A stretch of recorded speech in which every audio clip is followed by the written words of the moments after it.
এশিয়ার দীর্ঘতম সেতু নির্মাণ হচ্ছে বাংলাদেশে, যেটি কিনা আয়তনে হবে পদ্মা সেতুর চেয়েও দীর্ঘ। শুনতে অবিশ্বাস্য মনে হলেও এই সেতু দুঃখ ঘোচাবে দক্ষিণের বেশ কয়েকটি অঞ্চলের মানুষের।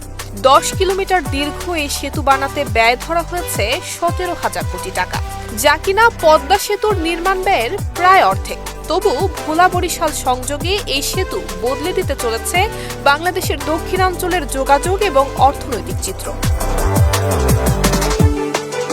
তেঁতুলিয়া নদীর উপর দিয়ে এই সেতু নির্মাণের পরিকল্পনা করেছে সরকার। নির্মাণের সম্ভাব্য স্থান হিসেবে চিহ্নিত হয়েছে ভোলার ভেদুরিয়া ফেরিঘাট এবং বরিশালের লাহারহাট ফেরিঘাট এলাকা। সানবিট সব দিবে সামাল। সানবিট ম্যাজিক প্রেস ডিশওয়াশিং এর মাথা ঘোরানো সলিউশন। এরই মধ্যে বাংলাদেশ সেতু কর্তৃপক্ষ স্থান নির্ধারণ, জরিপ এবং পুনঃসম্ভাব্যতা যাচাইয়ের কাজ সম্পন্ন করেছে।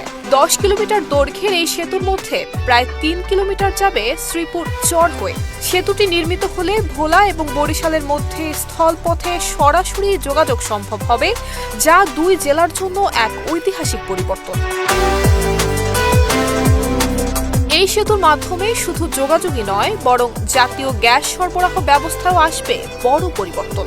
এছাড়া বর্তমানে বরিশাল থেকে ভোলা যাতায়াতে একমাত্র ভরসা নদীপথ।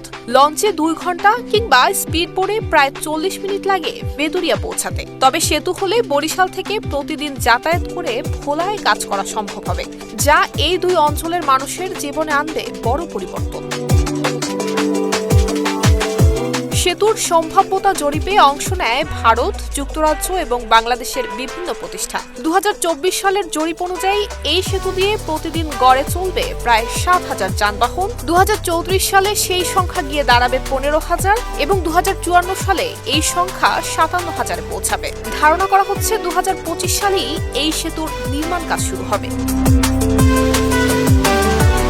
নুসরাত জাহান মেহেক, ঢাকা পোস্ট।